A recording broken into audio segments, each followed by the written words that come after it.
खोजरी पिया को निज घट में। खोजरी पिया को निज घट में। खोजरी पिया को निज घट में। जो तुम पिया से मिलना चाहो।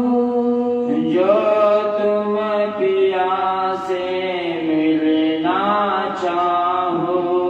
जो तुम पिया से मिलना चाहो।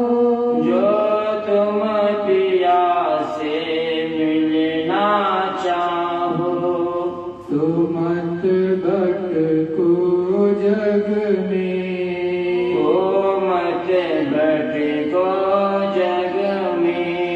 तो मत भटको जग में। ओ मत भटको जग में।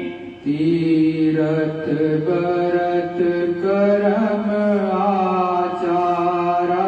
तीरथ बरत करम आचारा। ये अटकावे मग में। ये अटकावे मग में। जब लग सतगुरु मिले ना पूरे। जब लग सतगुरु मिले ना पूरे। पड़े रहोगे अग में। पड़े रहोगे अग में। नाम सुधारस कभी न पाओ। नाम सुधारस कभी न पाओ। भर मोजोनी खग में। परमो जूनी खग में। पंडित काजी भेष सेख सब। पंडित काजी भेग सेक सब। अटक रहे डग डग में। अटक रहे डग डग में। इनके संग पिया नहीं मिलना। इनके संग पिया नहीं मिलना। पिया मिले कहूँ साधु समग में। पिया मिले कोई साधु समग में। ये तो भूले विषय बास में। ये तो भूले विषय वास में। मर्म दसे इनकी रग रग में। मर्म से इनकी रग रग में। बिना संत कोई भेद न पावे।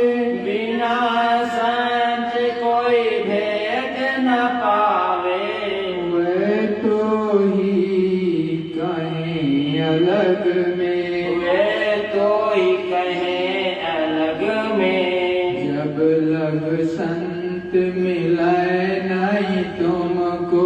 जब लगे संत मिले नहीं तुमको।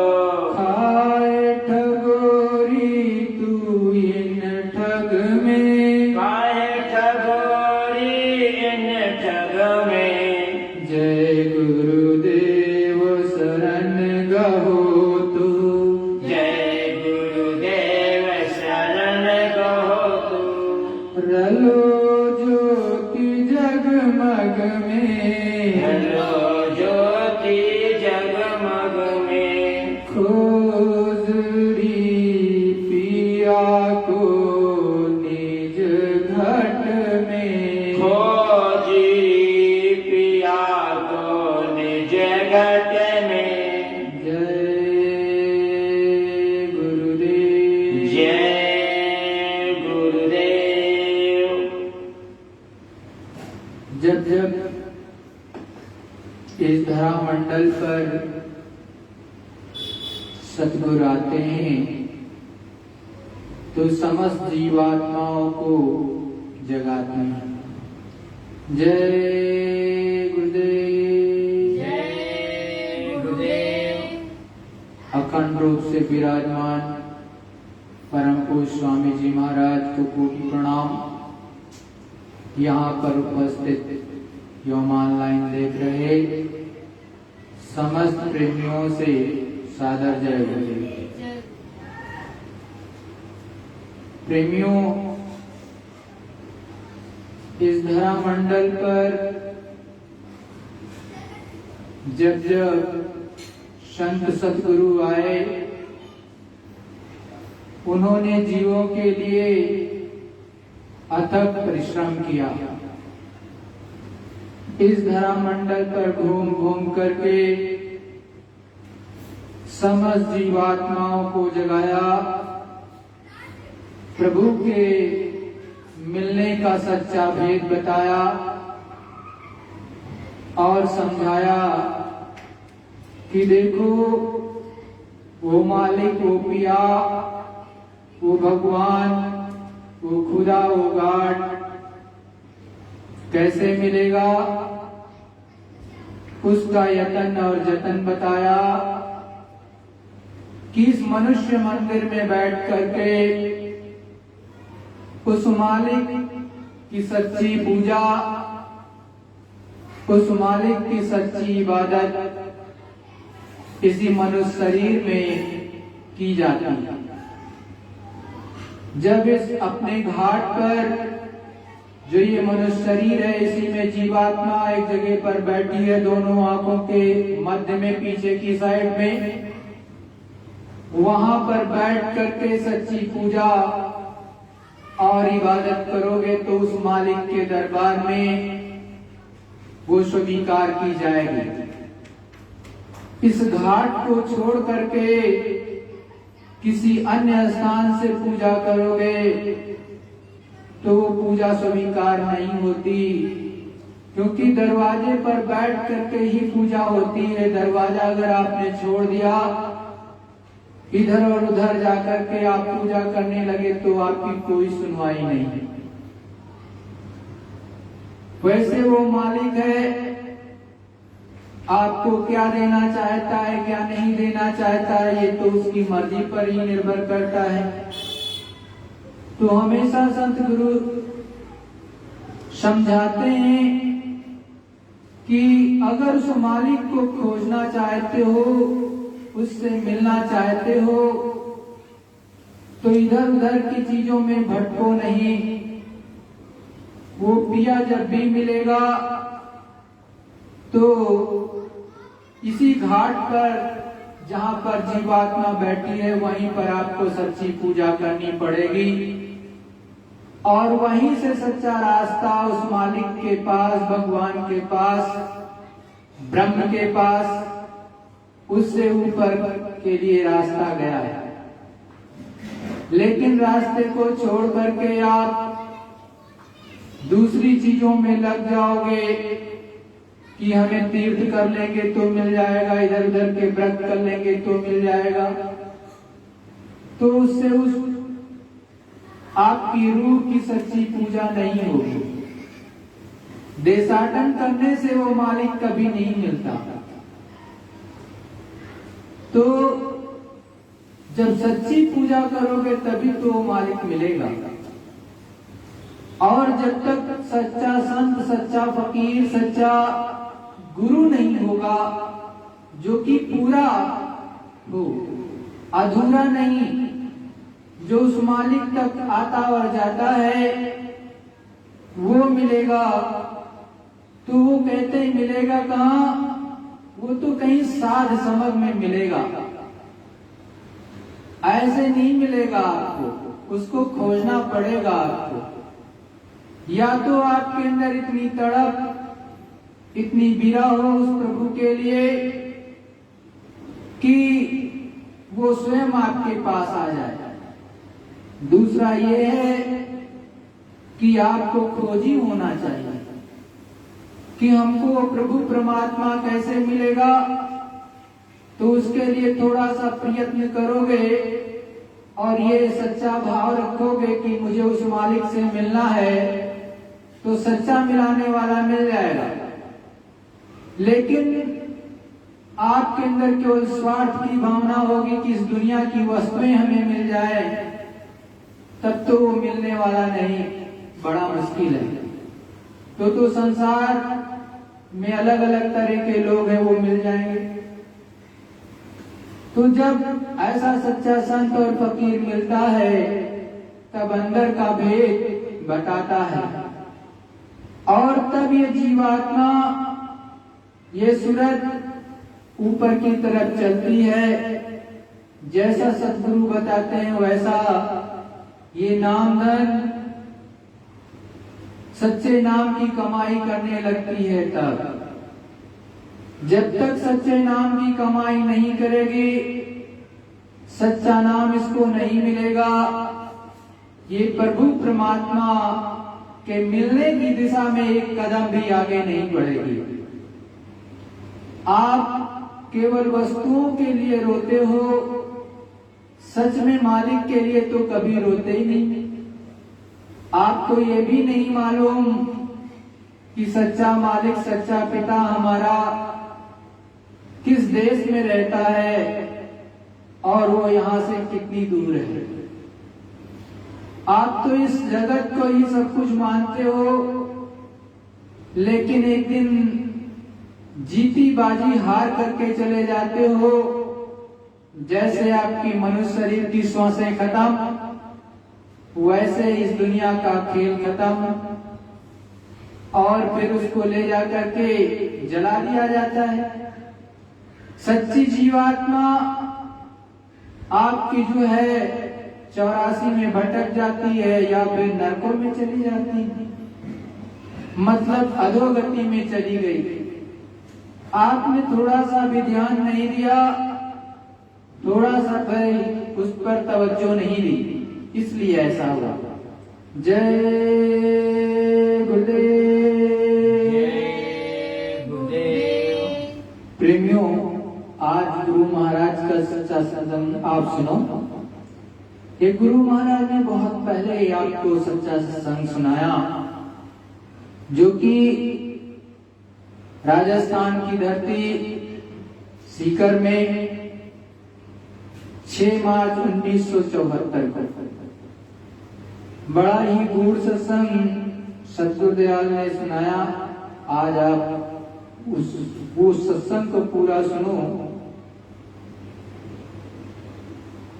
सतगुरुदयाल परम संत बाबा जय गुरुदेव ने कहा कि अब महापुरुषों के चरणों में जीवात्मा पहुंच जाती है तो वो क्या क्या पाती है, कहां कहां जाती है, मैं आपको विश्वास दिलाने के लिए बताऊंगा।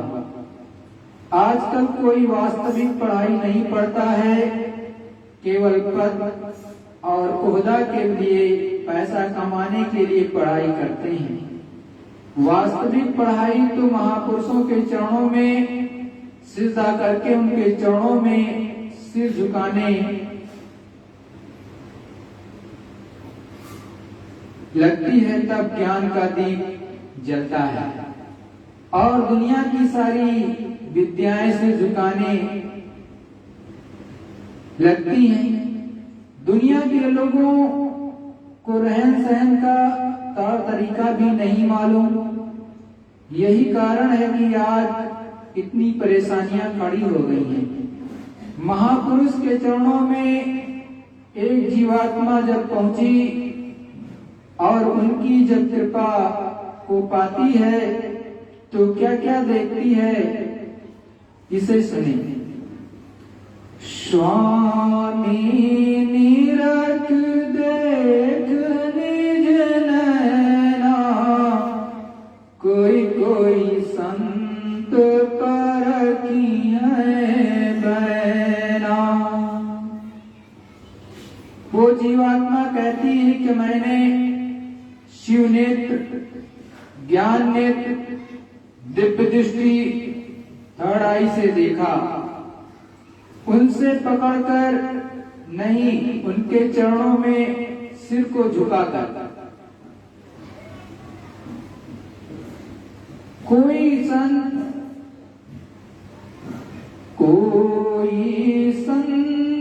अगम गति जानी, निज निज मुखन विशेष बखानी। जितने भी संत आए उस प्रभु के अगम रहस्य को अपनी आंखों से देखा और आपको बताया। मैंने भी उनके चरणों की रज लेकर वो सब रहस्य अपनी आंखों से देखा, तब जना रहा हूं। पहले की किताबें आपके विश्वास के लिए हैं। इस मनुष्य शरीर में रहने वाली जीवात्मा तेरा छुटकारा कैसे होगा, ये मैं आपको बता रहा हूं। नाना प्रकार का यज्ञ तप करें, उपवास करें, कोटि जल चढ़ाएं, परंतु जीवात्मा का कल्याण नहीं हो सकता है।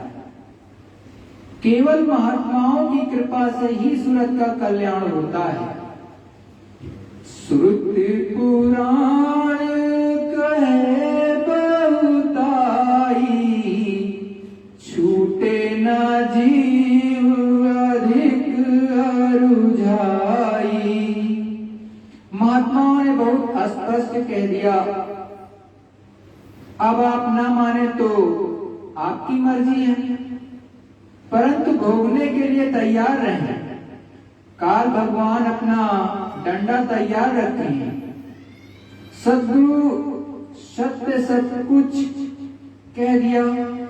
जब आगे आपकी जिम्मेदारी है, दोनों आंखों के बीच में सामने नाम की मणि जल रही है, उसमें प्राण को प्रवेश करो और अपने आप को लीन कर ऊपर की ओर चले जाओ। जब ऊपर की ओर निशाना लगाओगे तो अमृत की बूंद टपकती है। इस तरह टपकती है कि आप की पाप धक धक करता है, और उसको जब मन और सूरत पीने लगती है तो बहुत बड़ी ताकत मिलती है, और पीते पीते उसका मन लग जाता है तो दुनिया का सारा सुख फीका पड़ जाता है। गोस्वामी जी महाराज कहते हैं कि सूरत, तुम अपने मन को छिन छिन वहां लगाओ जहां परम प्रकाश हो। आगे कहते हैं कि एक तत्व के समान पर्दा है, उस पर अपने सूरत मन को बैठाते रहो।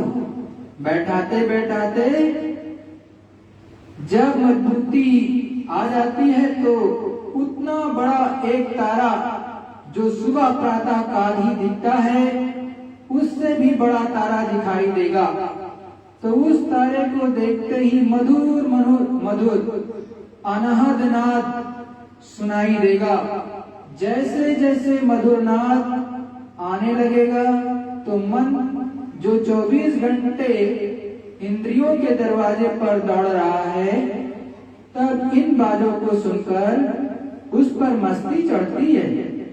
फिर क्या उस मस्ती को छोड़कर वो नीचे कभी उतरेगा?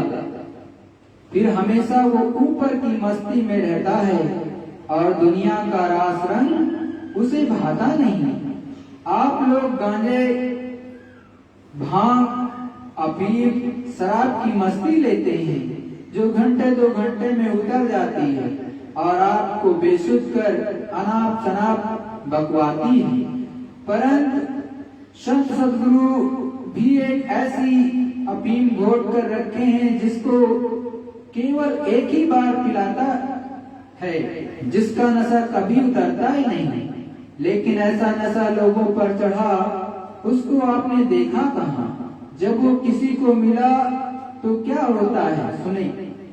अनाहत सुने गुने नहीं भाई, सूरत ठीक ठहर जब जाई। सूरत ठहर द्वार तिन पकड़ा, मन अपंग हो मानो जकड़ा। प्रातःकाल जैसा सितारा हो उसमें से वाणी आ रही है। जब उसको सुनकर आंख भी और कान भी खुलने लगे, जब तुम उसको देखने और पहचानने लगे तब उस घाट पर बैठ गए। तब मन अपंग हो जाएगा। तब वो मन आंख कान नाक के स्वाद के दरवाजे पर नहीं बैठेगा। जिसको वो दुनिया में खोज रहा था, अब वो जिधर से आया उधर की को ही लौट पड़ता है। सूरत और मन दोनों को रस मिलने लगे और फिर अपने अपने स्थान पर चल दिए। चमके बीच गगन के माही, जब ही उजास मोहि लय छाही। जब ऊपर का जलवा देखती है, बड़े बड़े अनहोने दृश्यों को देखकर वो मस्त हो जाती है। कुछ तो ऐसे दृश्य देखने को मिलते हैं जिसका इस दुनिया में कोई उदाहरण ही नहीं, इसीलिए उन बातों का वर्णन हो नहीं सकता। केवल अनुभव की ही वह चीजें हैं। अब जब वो देखता है तो उस तारे में एक शीशा है, उसमें दिखाई देता है बड़ा भारी प्रकाश आगे लाइट देता है। अब इंद्रियां प्रकाश के चीजों का आनंद लेने के लिए भागने लगी हैं। इंद्रियों के दरवाजे पर सिनेमा दिखाई देने लगा। इस सिनेमा में कोई रस नहीं है, ऊपर के प्रभु के सिनेमा में रस है, आनंद है, जिसको जीव पाने के बाद छोड़ना ही नहीं चाहता। जस जस सुरत सरक सत द्वारा, तस तस बढ़त जात उजियारा। जैसे जैसे सूरत धीरे धीरे प्रवेश होती है, वैसे वैसे प्रकाश निकट आने लगता है और उसका वेग बढ़ने लगता है। ये सब दृश्य तीसरे नेत्र दिव्य दृष्टि ज्ञान चक्षु से देखा जाता है, जो सब में है। मैंने तो ये नहीं कहा कि तुम में तीसरा नेत्र नहीं है। हिंदू में भी, मुसलमान में भी, ईसाई में भी, ब्राह्मण में, क्षत्रिय, वैश्य, हर छोटे बड़े में है। हर मनुष्य शरीर में, हर एक में तीसरा नेत्र सब में है। और आप भी इस दृश्य को देख सकते हैं। आपको अगर अब तक न मिला वो तो मैं बता दूंगा, आप देखना, आपका काम है। और दिखाई देगा। और क्या चाहिए? महात्मा सदैव आपकी को कुछ देना चाहते हैं, लेकिन आप ना ले तो उनका क्या दोष है? वो तो सबको अपना समझते हैं, अच्छे बुरे दोनों को गले लगाते हैं। लेकिन आप दुनिया के रंग में हमें ना पहचाने, अच्छा बुरा कहे तो ये तो आपकी जिम्मेदारी है। सतगुरुदयाल जय गुरुदेव जी महाराज ने आगे कहा, महान आत्माओं की कीर्ति कभी छिपती नहीं है, ना मिट सकती है। राजा महाराजा, चक्रवर्ती, धनी मानी का नाम वह कीर्ति मिट जाती है, इसको आप अच्छी प्रकार से जानते हैं।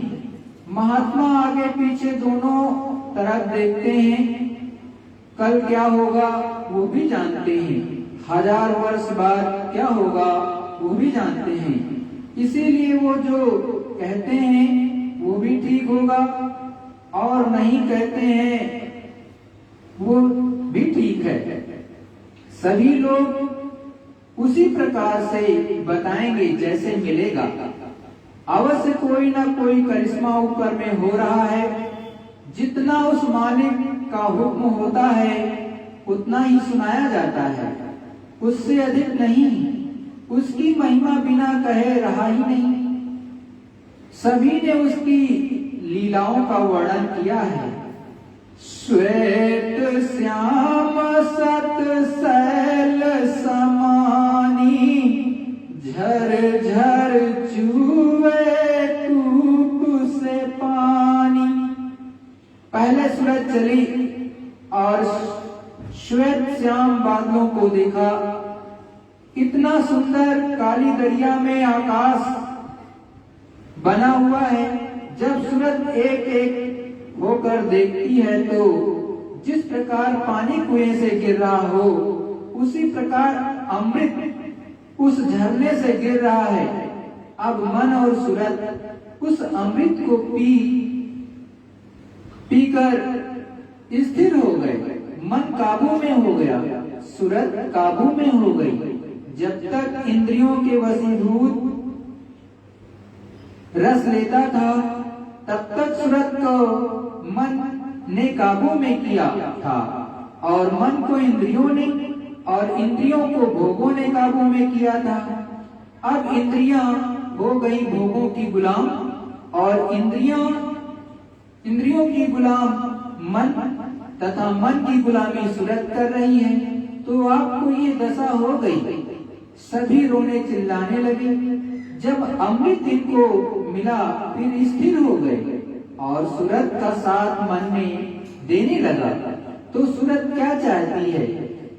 चाही सूरत सफेदी होई, जड़त जाट जंजाली होई।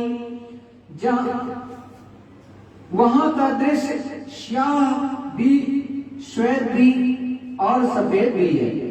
जो इसको अपनी आंखों से स्वयं देखता है वही समझता है, तब तक समझ में नहीं आता है। वहां एक कण में इतनी शक्ति है कि उसका अगर विस्फोट हो जाए तो सारा ब्रह्मांड साफ हो जाए। उसी की नकल कर यहाँ पर लोग बम बारूद वगैरह बना रहे हैं। तिल्ली ताल तरंग बखानी, मोहन मुरली बजे आसमानी। 24 घंटे वहां राग रंग ताल बजती है। ऊपर में जो मुरली बज रही है उसको सुनकर तमाम देवता मोहित हैं। वहां के बाग बगीचे इतने सुंदर कि उसके बाल के बराबर भी यहाँ के बगीचे नहीं। अरे नर नारियों, आए थे क्या करने? इन महलों को छोड़ो, उन महलों को अपना लो, अपना बना लो, जिसके एक कोने में भारत के सारे महल आ जाएंगे। इसमें नहीं लिखा है, वो ऊपर में है। जब आंख खुली रहेगी और देखते रहोगे तब सुनाऊंगा। अभी तो बच्चा सुनाने का समय ही नहीं आया। अभी तो घेर घार कर बैठा रहा हूं। अरे रोटी कपड़ा मकान सब मिल जाएगा, तुम इसको भी ले लो और उसको भी ले लो। गुरु महाराज ने इस बर्तन में सब भर दिया है। अब धीरे धीरे वो वक्त आ रहा है जबकि सुनाने लगूंगा और लोग सुनने लगेंगे। समझ को, इस ज्ञान को धीरे धीरे काम होगा। सब में दिन और घंटे लगेंगे। अगर बच्चा एक ही दिन में बढ़ जाए तो माँ गाली देने लगेगी और कहेगी कि ये तो भूत हो गया। परंतु धीरे धीरे वो दूध पिलाती, प्यार करती हुई उसको बड़ा देखने लगती है। अगर एक ही दिन में दे देवे तो जयपुर में लोग कहेंगे कि बाबा ने ये क्या कर दिया। इसलिए धीरे धीरे का रस मीठा और अस्थाई होता है। सारे के सारे इंद्रियों के जो दूषित द्वार, ये मुरली की धुनी सुनते सुनते वो सब बंद हो गए और जितना भी विभेद था वो सब खत्म हो गया। अब प्रेम मन से नजर आने लगे। खिड़की तिल भर सूरत समाई, मन तब देख रहे अतुलाई। ये मन युग युग का छूटा हुआ आनंद जब पाया और देखा तो उसको एकटक देखता ही रहता है।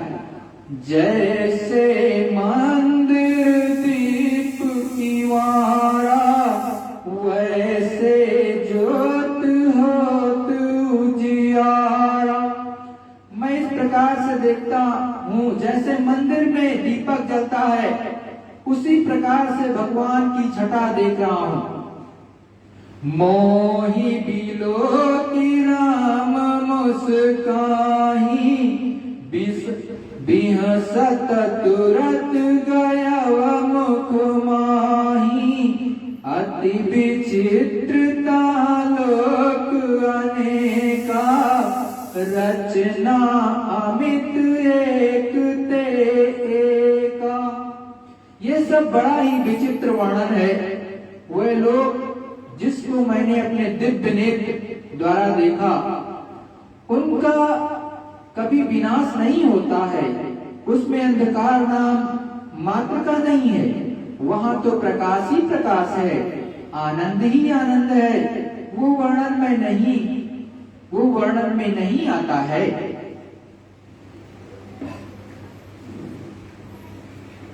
भयउ उजास घट पुन गयउ, अंदर तेज चंद अस भयउ। जब और अंदर में गया, मतलब सूरत ये जीवात्मा अंदर में गई, देखा कि एक बहुत बड़ा अलौकिक चंद्रमा खिला है। बड़ी सारी चांदनी, बड़ा भारी मैदान, और उस फटक शिला पर खड़े होकर गोस्वामी जी महाराज वर्णन कर रहे हैं। जो जो देखा वो सब सत्य सत्य इस पुस्तक में उन्होंने अपने तीसरे नेत्र के द्वारा इस पुस्तक में सब लिख दिया। ज्यों ज्यों सूरत चंद्र चल गई, सेवा भाव ठहर लख लई। देख शैल ब्रह्मांड समाई, तारा अनेक आकाश दिखाई। जब मैंने ब्रह्मांड में प्रवेश किया तो अनेक चंद्रमा, तारा, समुद्र के मंडल देखा। आश्चर्य यह है कि यहाँ तो जमीन नीचे और आसमान ऊपर है, परंतु वहां जमीन ऊपर और आसमान नीचे। माही और कान देख माही, और अनेकन बात दिखाई।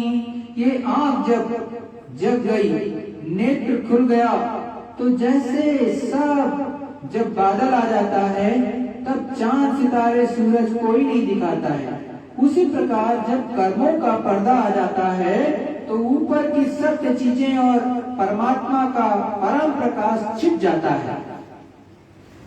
कछु कछु विषय शेष रस कीना, सदगन भान तेज को चीना। इस प्रकार 25 वर्ष की अवस्था में ही दोनों आंखों को बंद कर सूरज निकलता हुआ चला आता है। उसको गोस्वामी जी महाराज ने देखा। ये जवानी का पहला साल था। आज तक जितने भी महात्मा आए, उनकी बात को कोई भी नहीं मेट सका, चाहे कितने भी अत्याचारी, व्यभिचारी और झूठे इकट्ठे हो जाएं।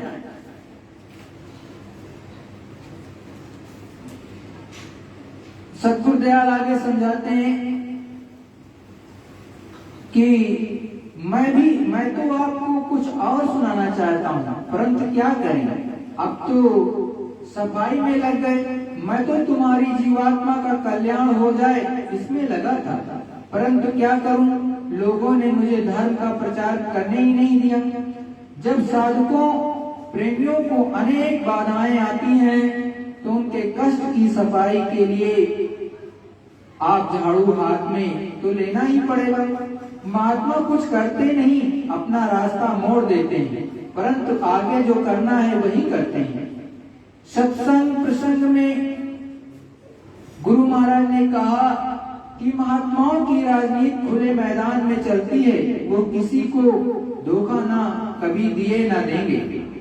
उनसे बड़ा कोई राजनीतिज्ञ पैदा ही नहीं हुआ, परंतु तुम्हारी राजनीति इस दुनिया में चलती है और संत सतगुरुओं की राजनीति ऊपर के मंडलों में चलती है और वहीं से पत्ता साफ कर दिया जाता है।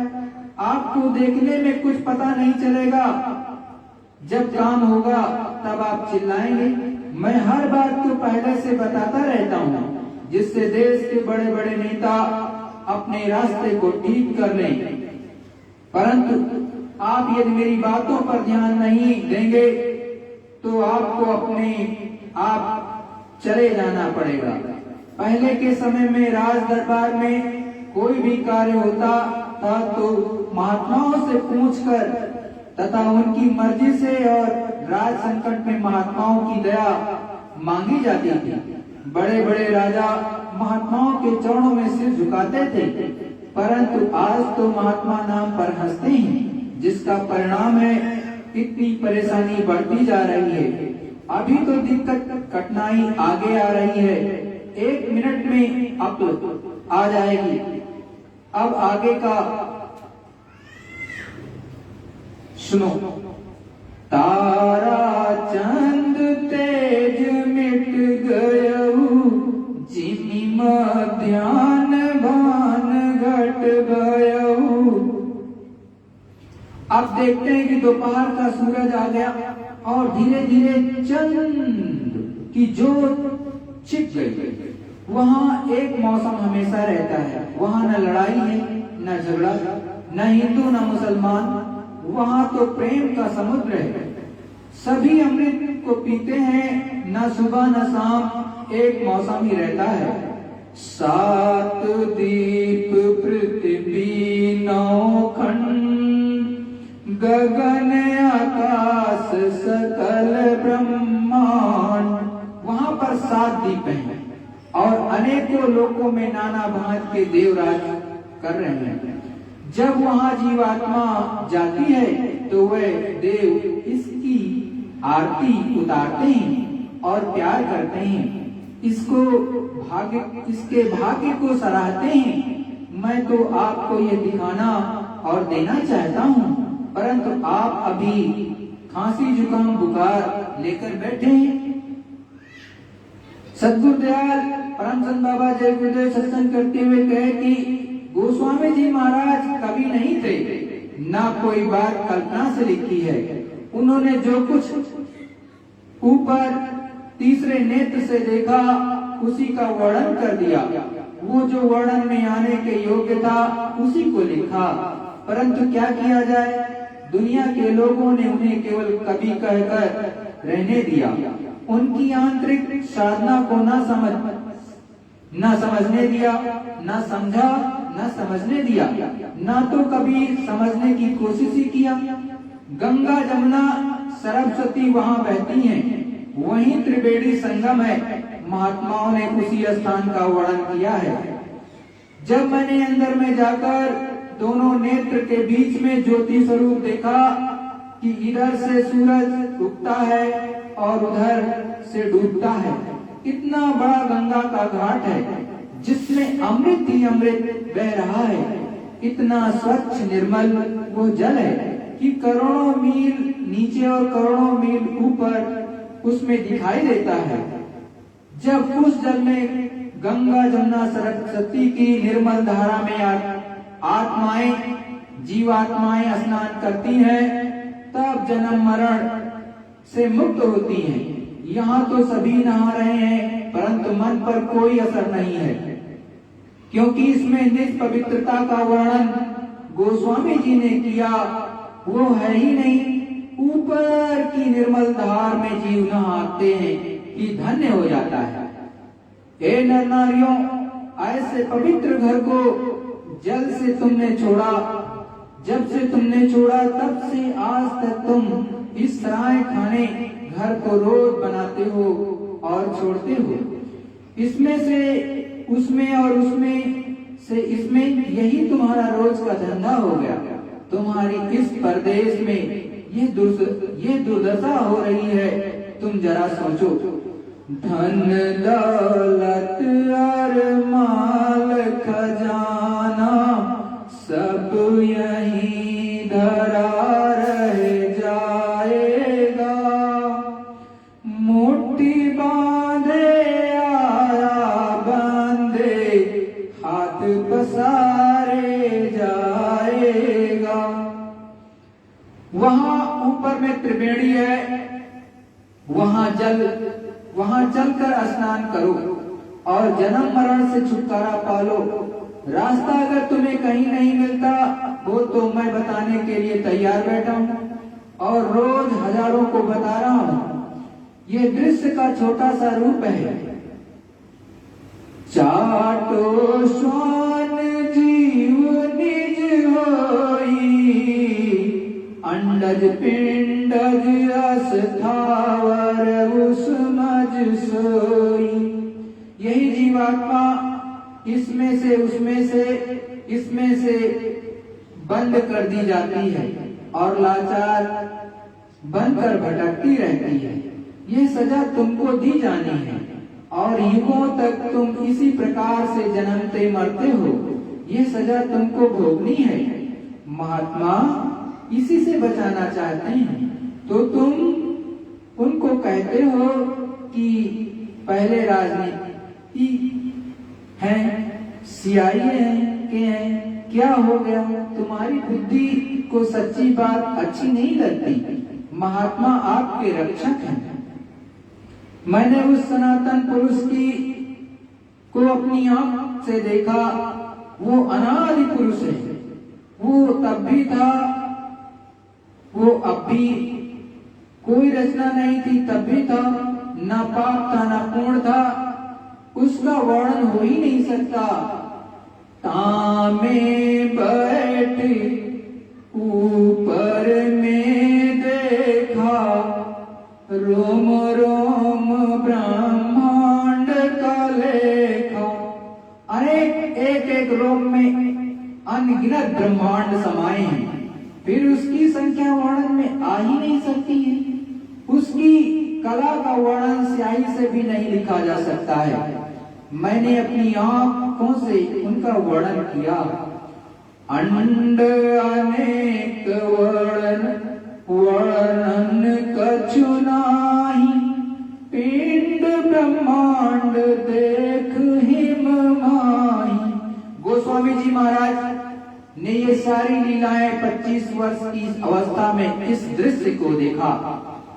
परदाती सर फोड़ समानी, पिंड ब्रह्मांड नहीं असमानी। वहां वो अगम अगाध अगाई, तहाँ की सतमत संतन गाई। उसकी जो कुछ महिमा गाई जा सकती है वो बताई गई, बाकी स्वयं अनुभव की है, जिसका उदाहरण इस संसार में है ही नहीं। इसीलिए संसारी जीव उसे समझ ही नहीं सकते हैं। वो केवल साधक ही जान सकता है, वो भी वर्णन नहीं कर सकता है। इस परम महात्मा के रहस्य को ऋषि मुनि ज्ञानी विज्ञानी सन्यासी विरागी नहीं जान सकते।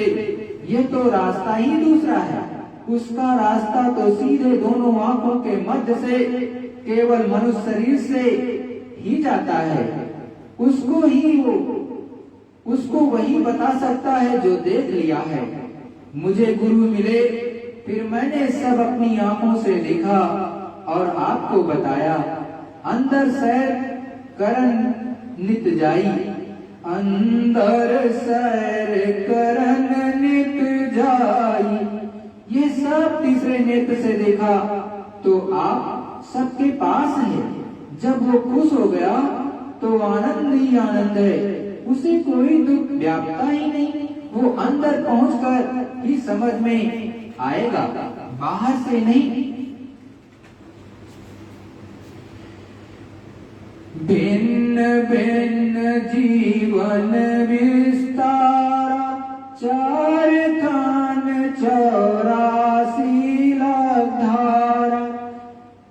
जीव का हर खान और हर योनि में अलग अलग खानों की सजाएं अलग अलग मिलेंगी, उसकी दफाएं अलग अलग हैं और भोग भी अलग अलग।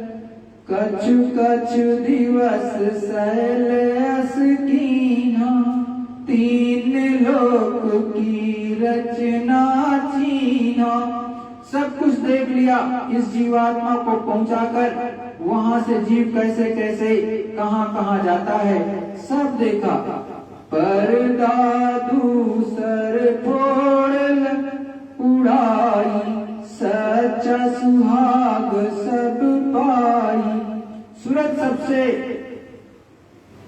उड़कर ऊपर की ओर चली गई, वहां पर विराट पुरुष विराजमान है, उनके दर्शन पाई और धन्य हो गई। शब्द सिद्ध में आप समाई, अगम द्वार पुन खटकाई।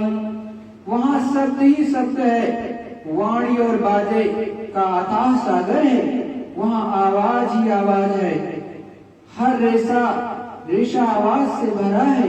उस सिद्ध में जाकर पहुंची। ये महात्माओं का गुप्त रहस्य था, जो जीव को कमजोर देखकर उसके विस्तार की मौज हुई, जिससे अब ये खोलकर सुनाया जा रहा, लेकिन असर किसी बिरले भाग्यशाली पर ही होता है, जिस पर परमात्मा की अपार दया कृपा हो जाए, नहीं तो जल्दी कोई समझता नहीं। जय गुरुदेव। देखो प्रेमियों, अभी गुरु महाराज ने जो ये 1974 में सीकर जिले में राजस्थान की धरती पर गुरु महाराज ने सत्संग सुनाया था, वो आपको सुनने को मिला।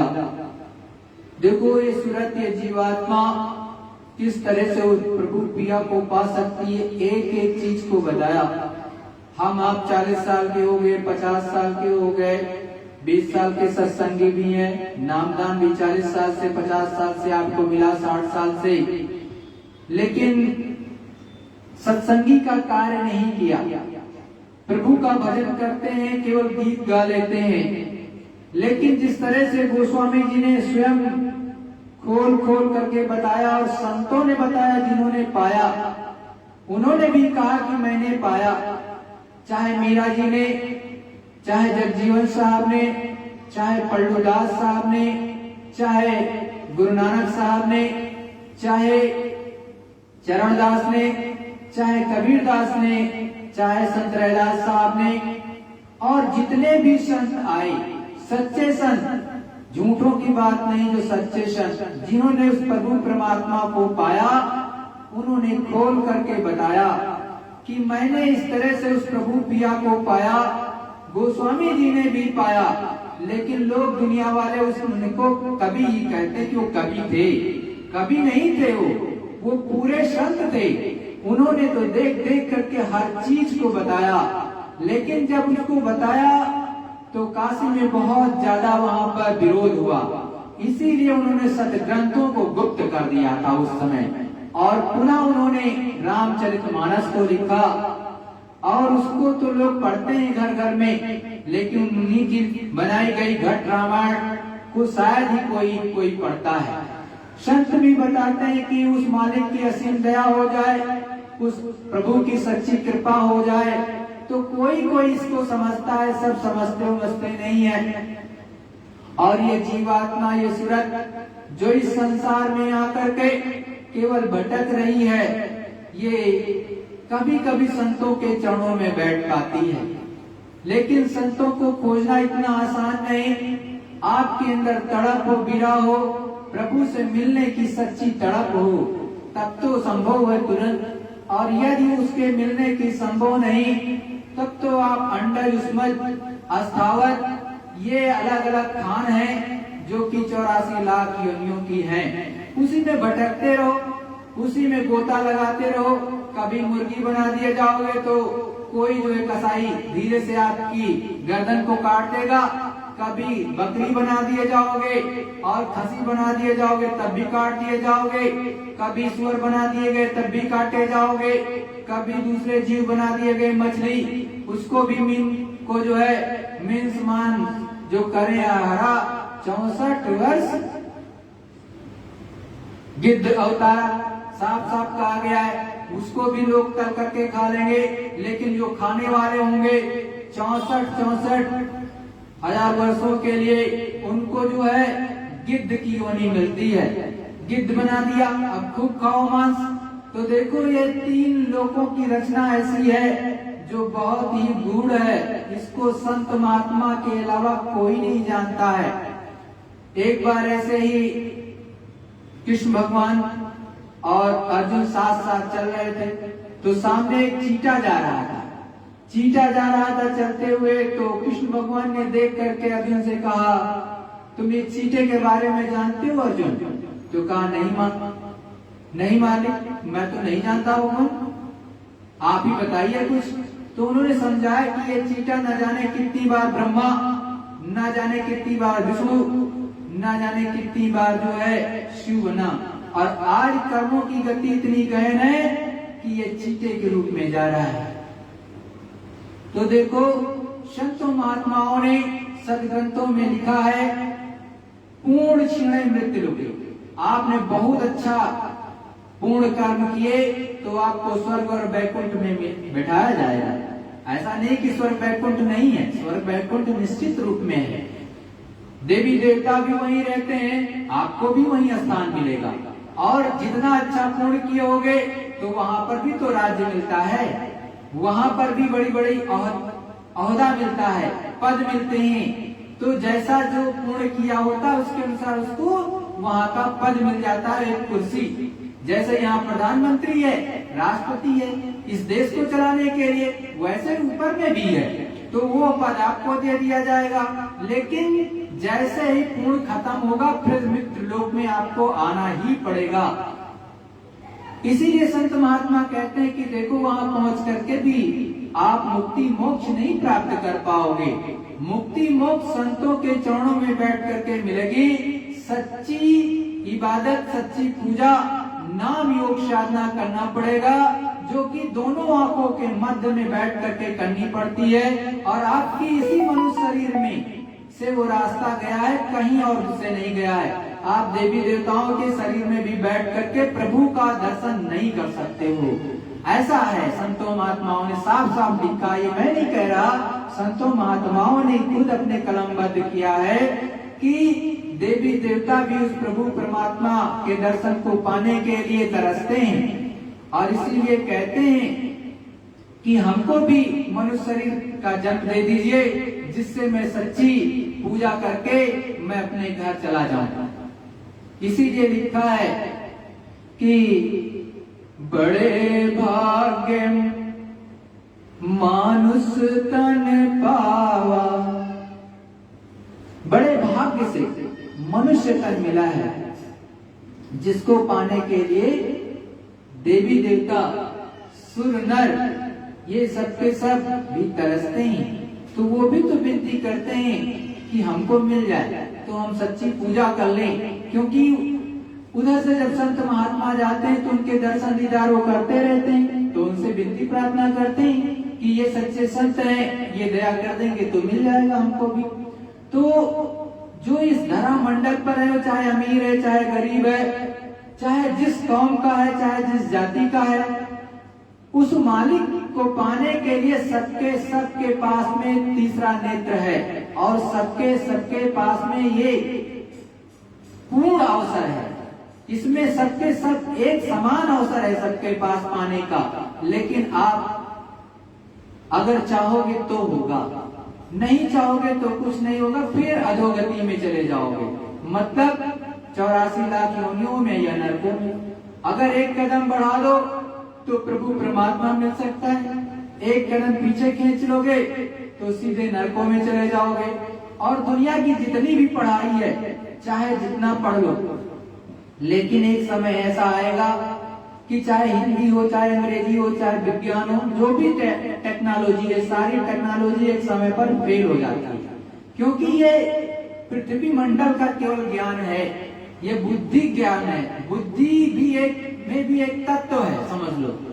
तो ये क्या होता है कि जब आपकी 60 साल, इस समय जैसे 100 साल की उम्र ज्यादा, तो 60 साल के बाद ही अपने आप भूलने लगोगे। और जब ऊपर वाला आपकी जीवात्मा को इस मनुष्य शरीर से निकालेगा तो सब रखा लेगा, देखना भी, सुनना भी, बात करना भी, तो सारी हिंदी, अंग्रेजी, इंग्लिश सब चली जाएगी, सारी टेक्नोलॉजी भूल जाओगे, क्योंकि तब ऊपर वाले की चलती है, हमारी आपकी नहीं।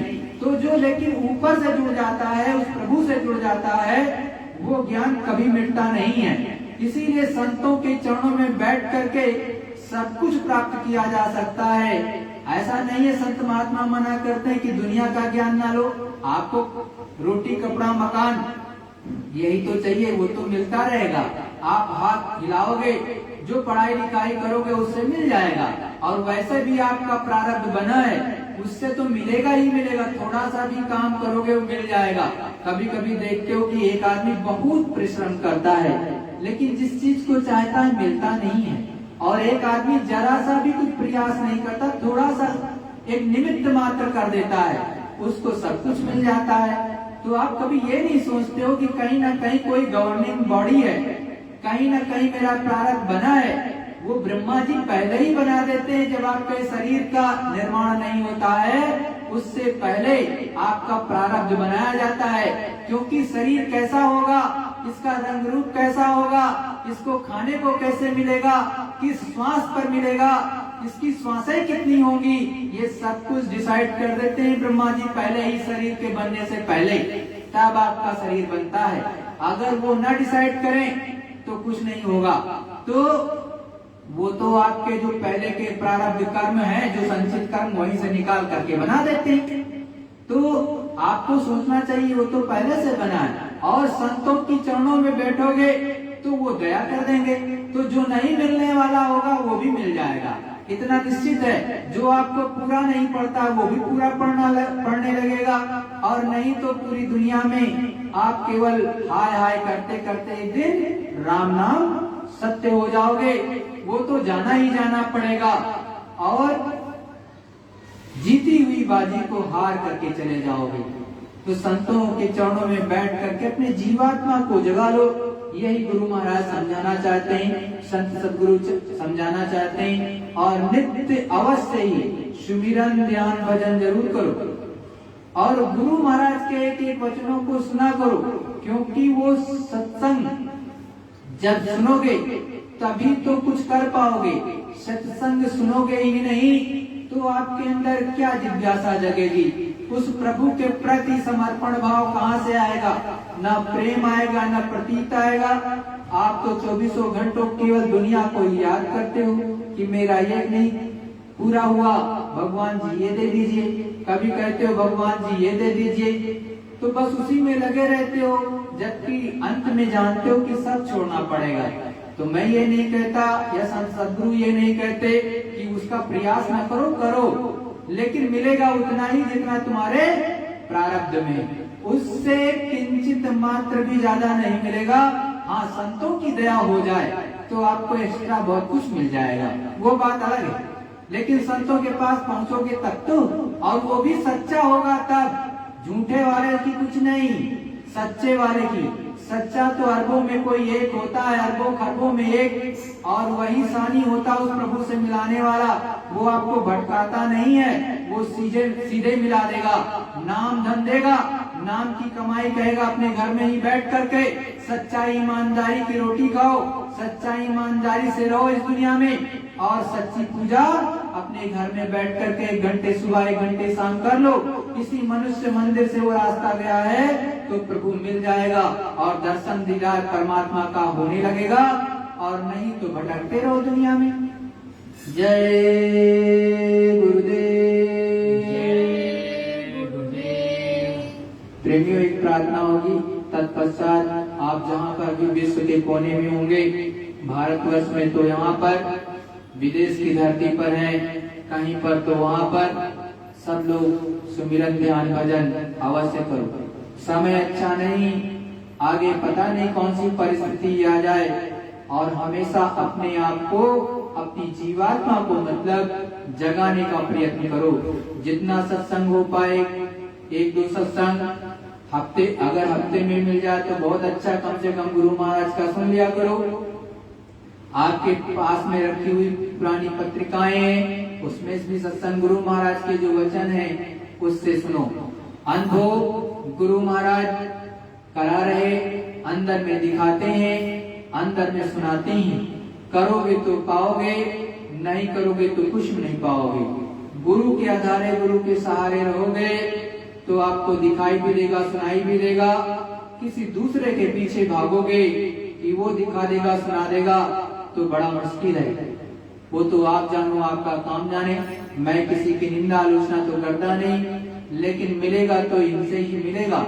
ये परम संत बाबा जय गुरुदेव जी महाराज, इन्हीं को सतगुरु जय गुरुदेव जी भी महाराज कहते, यही सतगुरु हैं आपके। तो ये सतगुरु दयाल से, सदगुरु नहीं होता, याद रखना, सतगुरु होता है, सतगुरु। और इसी तरह से जो पांचवा नाम भी है, तो उसका भी नाम जो है आप बोलते हो ऐसे जान भी लो, सतगुरु, तो सतगुरु बोलते हो।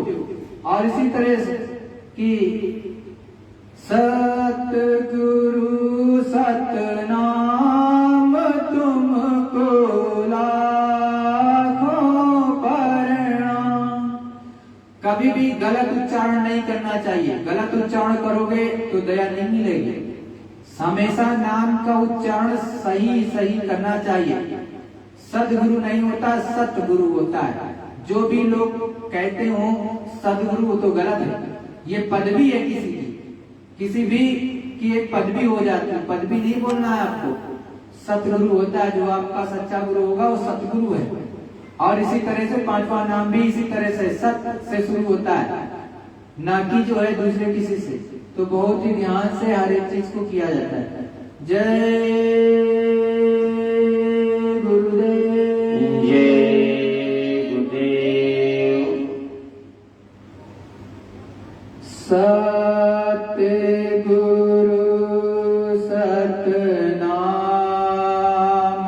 तुमको लाखों प्रणाम। सतगुरु सतनाम तुमको लाखों प्रणाम।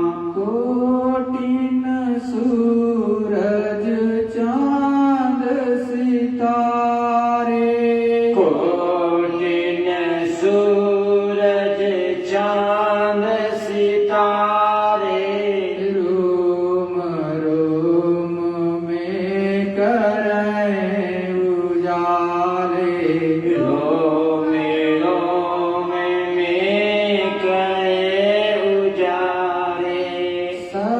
सतपुरुष करतार तुमको लाखों प्रणाम।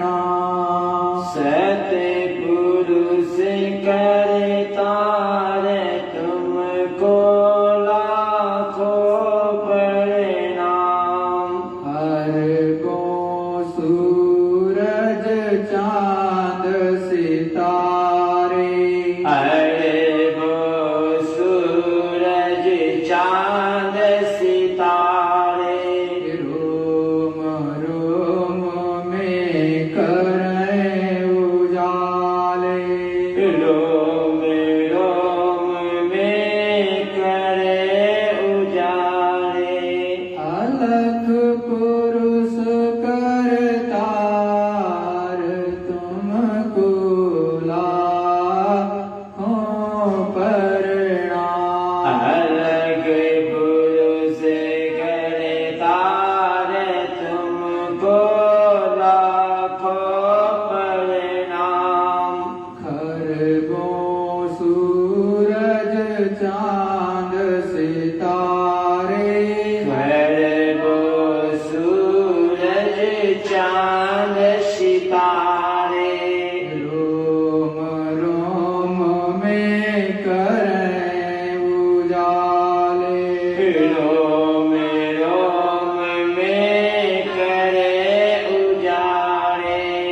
आगम पुरुष करतार तुमको लाखों प्रणाम। आगम पुरुष करतार तुमको लाखों प्रणाम।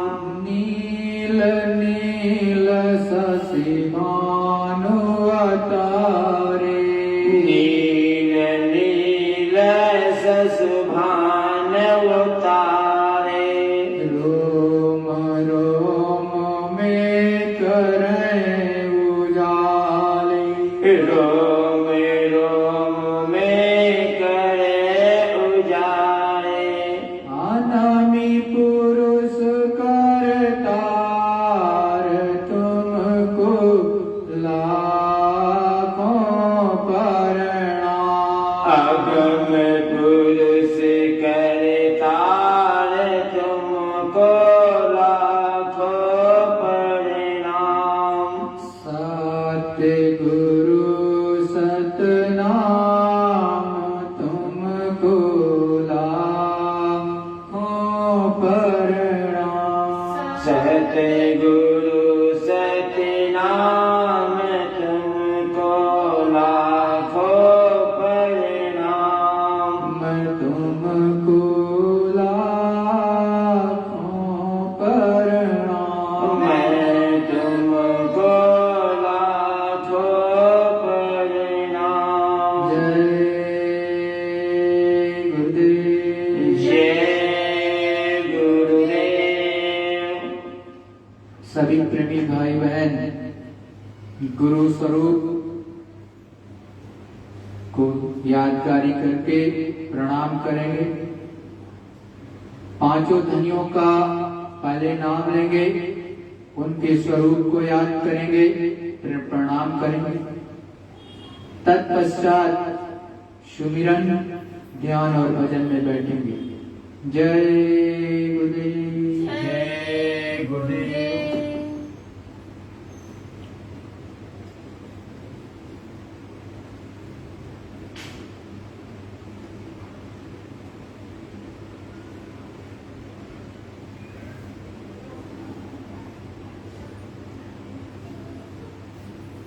महाराज